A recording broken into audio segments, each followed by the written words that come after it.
Hello, and welcome to this week's episode of the Home Inspector's Perspective with your host, Daitanyan Sai.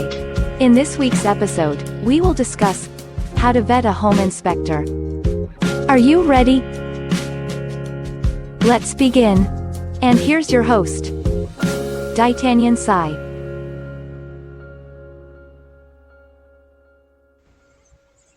Hello, and welcome to the Home Inspector's Perspective podcast. I'm your host, Daitanyan Sai. This week's episode will address how to vet a home inspector. There's a growing trend of buyers finding their own home inspector rather than going by their agent's referral. Because of some bad apples on both sides between realtors and home inspectors, there is a distrust of some buyers that the home inspector may not reveal all the defects with the home in order to help the realtor close the deal. I'm sad to say that there are still some bad actors out there, so I do understand the concern of buyers.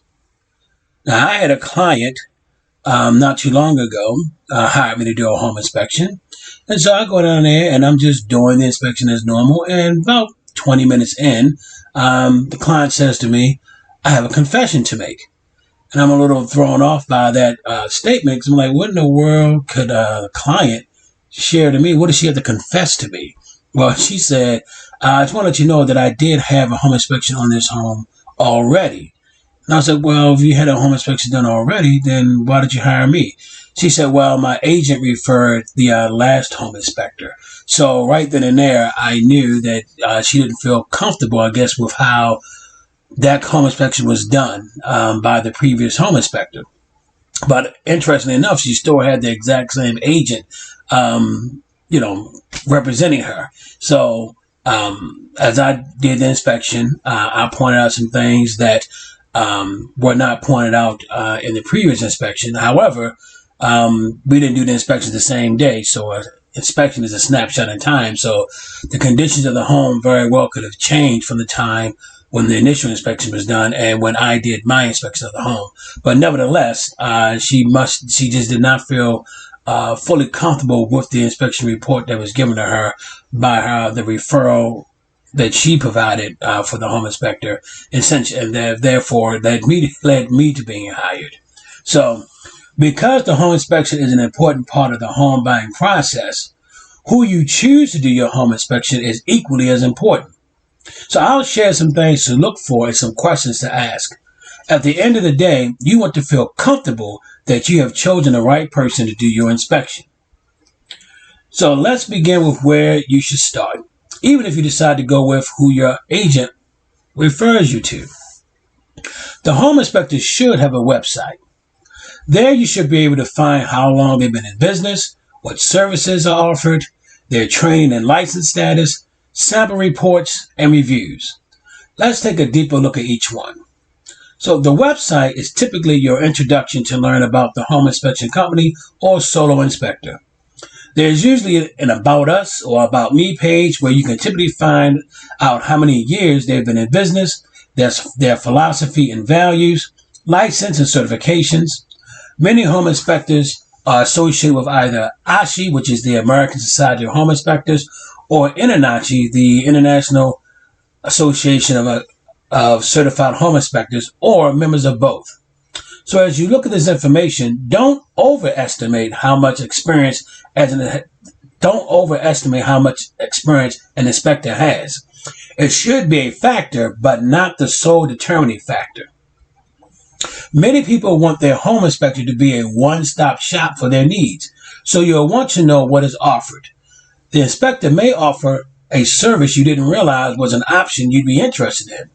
For example, if a buyer is purchasing a home that has a well, in addition to being able to do the water quality testing for the well, I also offer well inspections that come with a free 6-month well guard warranty with no deductible that covers everything associated with the components of the entire well system. You may want to have a termite inspection, a radon inspection, Level 2 chimney inspection, which goes a step beyond a Level 1. So a Level 1 is part of the standard home inspection, where we're just checking the firebox and the damper and the lintel, make sure all those things in place. But the Level 2 is a little more detailed, where we have to use a camera to check the flue lining of the chimney to check for any defects that may be there. And that's outside of the scope of a traditional home inspection. You may want thermal imaging, which is a little more time consuming, and that allows us to use our thermal imaging camera to kind of see where there may be missing insulation, hot spots, leaks that you wouldn't necessarily be able to see with the naked eye. Do they offer re-inspections or possibly a mold inspection depending on the home you're buying? You'll also want to see if there are sample reports available. This is often overlooked by the buyer, which can lead to frustration once the inspection is completed and you must read the inspection report. By seeing a sample report, you'll be able to see how the inspector delivers the findings to you. It is easy for you to understand, so you'll want to know, is it easy for you to understand what's written in the report?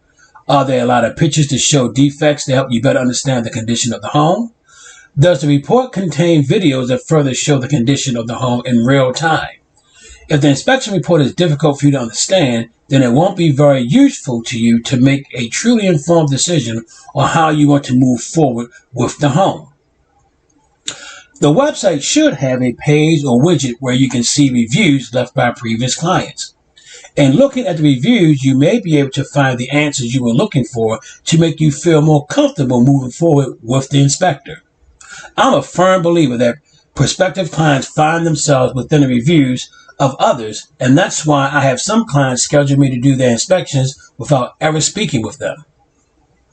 The website should be able to provide you with a good baseline of information for whether you consider the home inspector. The next step, if you need a little more information, is to speak with the actual inspector or an inspection company.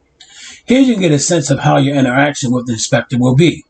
Some inspectors are great at inspecting a home, but are not great at interacting with people. That may be a deciding factor for you.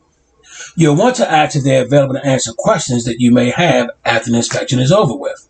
Some inspectors are not as easily accessible as others, and going back to examining reviews, you can see if this is actually a strength of the inspector. So I did an inspection just last week where the buyers left me a review, and the review simply read, he was very thorough and explained things in terms my wife and I could understand, provided an unbiased opinion. That is my role as the inspector, to provide an unbiased opinion and to make sure that my clients understand the inspection report. So my process and protocol is, once I do the home inspection, I tell the clients, make sure they read over the entire report from minor defects to major defects and everything in between, any limitations that was presented during the time of inspection, so they get an understanding of the entire process of the inspection that was done that day. And for them to feel free to give me a call, text, or email if they have any questions. And if they don't follow up with me within a day, I will follow up with them 24 hours later just to inquire if they have any questions. So they didn't reach out to me, but I reached out to them the following day, spoke with the husband, and the husband said, yeah, my wife does have some questions because she's concerned that, the amount of defects that you found could be very costly. So I said, well, what's a good time for me to be able to speak with you and your wife together so that we can go over the report together and I can answer any questions that your wife or you may have at that time. So he said, well, we'll be free around 7 o'clock p.m.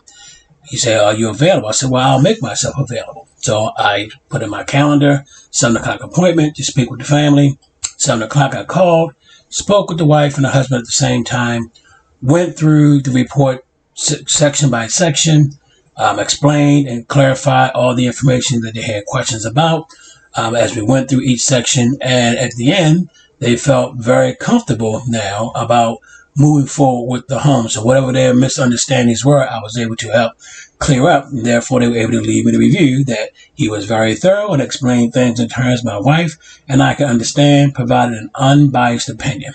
Because as the home inspector's job is not to sway the client to the left or to the right, whether they should buy or they should not buy the home. The home inspector's job is to provide the information so that the client, along with their agent, can help them make an informed decision as to how they want to proceed forward with the home.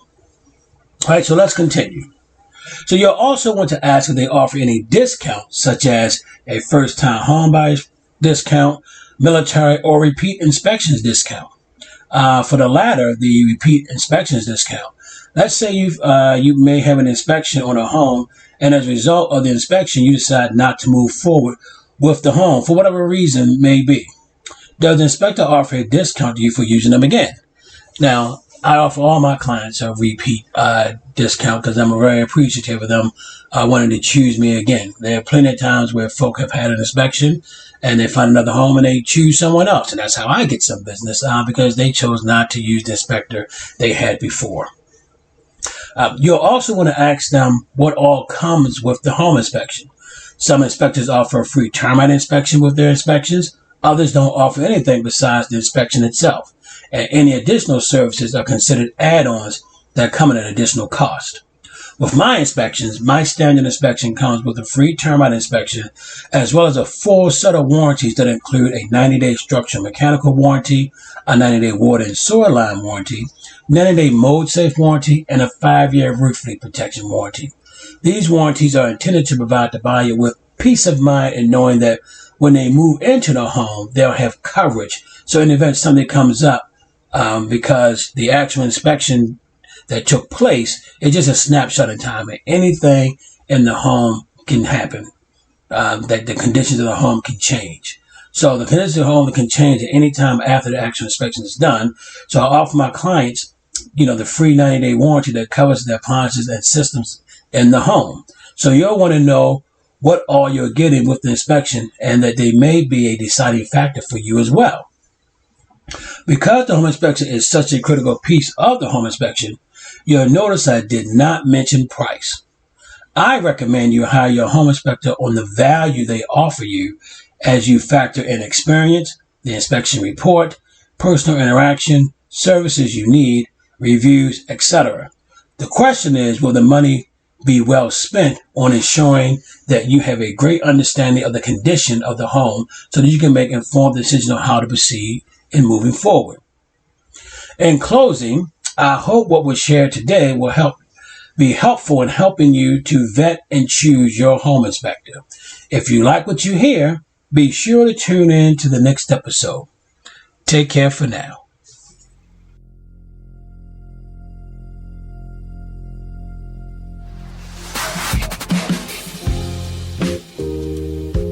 Thank you for listening to this week's episode of The Home Inspector's Perspective with D'Artagnan Sai. If you enjoyed today's episode, we'd greatly appreciate if you like and subscribe for more episodes. Share this episode with friends, colleagues, and family. Tune in for our next episode. What is a home inspection and what should I expect? Until then, take care.